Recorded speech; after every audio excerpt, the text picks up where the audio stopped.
আপনারা মনস্থির করে ফেলেছেন অনেকে যে আমাদের যাকে দিয়ে কাজ হয়, যাকে কাছে পাই, তাকে ছাড়া আমাদের গতি নেই। বলে নরেন্দ্রনাথ চক্রবর্তী ছাড়া, জোড়া ফুল চিহ্ন ছাড়া আমাদের আরো শক্তিশালী করতে হবে। কারণ আমাদের রাজ্যকে যেভাবে এগিয়ে নিয়ে যাওয়া হচ্ছে, এই রাজ্যটাকে পিছনোর জন্য একটা ষড়যন্ত্র চলছে। এই ষড়যন্ত্র, কিছু ষড়যন্ত্র সরাসরি হয়, কিছু ষড়যন্ত্র পর্দার আড়ালে থাকে। এই কিছু ষড়যন্ত্র যা সরাসরি হয় তা আপনারা চিহ্নিত করতে পারেন। যেমন ধরুন, ভারতীয় জনতা পার্টি তো তারা নিজেরা ঘোষণা করে যে আমরা যে কাদের ভালো রাখবো আর কাদের ভালো রাখবো না, তারা নিজেরা বলে। তবে আর তৃণমূল কংগ্রেস দুর্বল হলে রাজ্যের উন্নয়ন হচ্ছে স্তব্ধ হবে। তাই এখানকার মানুষদের আমি বলবো, তাদের চিহ্নিত করে তাদের কোণঠাসা করবেন, যাদের হচ্ছে বছরে 4.5 বছর। এখনো পর্যন্ত কতগুলো বিধানসভাতে ঘুরলেন এবং কতটা প্রভাব খারাপ পাচ্ছেন? প্রচুর বিধানসভা, দক্ষিণ চব্বিশ পরগনা, উত্তর চব্বিশ পরগনা, নদিয়া, হুগলি, মুর্শিদাবাদ, বর্ধমান, পশ্চিম বর্ধমান, আপাতত এই জেলাগুলো ঘুরেছি এবং যেখানে যেখানে গেছি মানুষ বলছে ঘাসের উপর জোড়া ফুলে আসছে, ভি ফর ভিক্টি, ভি ফর বিজেপিদের ভোকারটা, বিপুল ভোটে তৃণমূল জিত। আজকে পান্ডেবাসার বিধানসভায় প্রচার করলেন, কতটা? দেখুন, এখানে তো জিত কনফার্ম। নরেন্দ্র এখানে সারা বছর থাকেন, 5 বছর 8 থেকে 80 সবার সঙ্গে থাকেন, মানুষের সুখে দুঃখে থাকেন।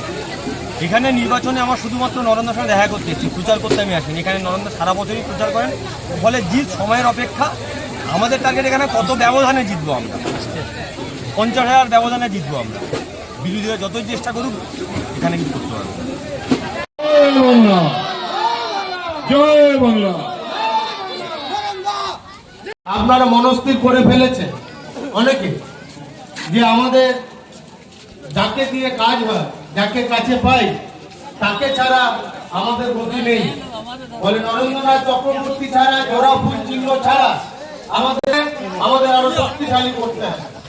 কারণ আমাদের রাজ্যকে যেভাবে এগিয়ে নিয়ে যাওয়া হচ্ছে, এই রাজ্যটাকে পিছনোর জন্য একটা ষড়যন্ত্র চলছে। এই ষড়যন্ত্র, কিছু ষড়যন্ত্র সরাসরি হয়, কিছু ষড়যন্ত্র পর্দার আড়ালে থাকে। এই কিছু ষড়যন্ত্র যা সরাসরি হয় তা আপনারা চিহ্নিত করতে পারেন। যেমন ধরুন, ভারতীয় জনতা পার্টি তো তারা নিজেরা ঘোষণা করে যে আমরা যে কাদের ভালো রাখবো আর কাদের ভালো রাখবো না, তারা নিজেরা বলে। তবে আর তৃণমূল কংগ্রেস দুর্বল হলে রাজ্যের উন্নয়ন হচ্ছে স্তব্ধ হবে।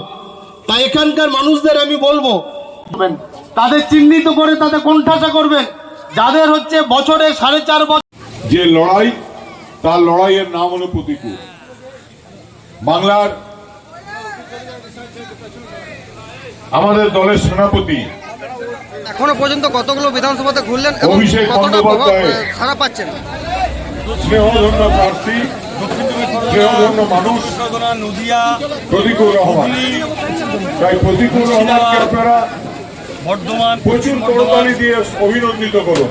আপাতত এই জেলাগুলো আরো ঘুরেছি জোরে। যেখানে যেখানে গেছি মানুষ বলছে ঘাসের উপর জোড়া ফুলে আসছে, ভি ফর ভিক্টি, ভি ফর বিজেপিদের ভোকারটা, বিপুল ভোটে তৃণমূল জিত। আজকে পান্ডেবাসার বিধানসভায় প্রচার করলেন, কতটা? দেখুন, এখানে তো জিত কনফার্ম। নরেন্দ্র এখানে সারা বছর থাকেন, 5 বছর 8 থেকে 80 সবার সঙ্গে থাকেন, মানুষের সুখে দুঃখে থাকেন।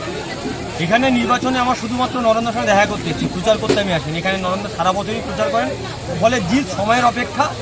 আমাদের টার্গেট এখানে কত ব্যবধানে জিতবো আমরা, 50,000 ব্যবধানে জিতবো আমরা। বিরোধীরা যতই চেষ্টা করুক এখানে কিন্তু করতে পারবো। এখনো পর্যন্ত কতগুলো বিধানসভাতে ঘুরলেন এবং কতটা প্রভাব খারাপ পাচ্ছেন?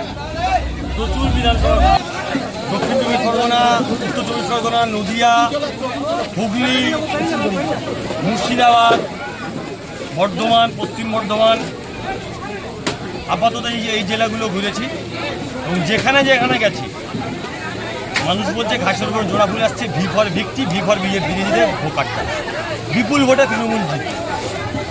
আজকে পান্ডেবাসার বিধানসভায় প্রচার করলেন, কতটা? দেখুন, এখানে তো জিত কনফার্ম। নরেন্দ্র এখানে সারা বছর থাকেন, 5 বছর 8 থেকে 80 সবার সঙ্গে থাকেন, মানুষের সুখে দুঃখে থাকেন। এখানে নির্বাচনে আমার শুধুমাত্র নরেন্দ্রের সঙ্গে দেখা করতে এসেছি, প্রচার করতে আমি আসিনি। এখানে নরেন্দ্র সারা বছরই প্রচার করেন, ফলে জিত সময়ের অপেক্ষা। আমাদের টার্গেট এখানে কত ব্যবধানে জিতবো আমরা, 50,000 ব্যবধানে জিতবো আমরা। বিরোধীরা যতই চেষ্টা করুক এখানে কিন্তু করতে পারবো।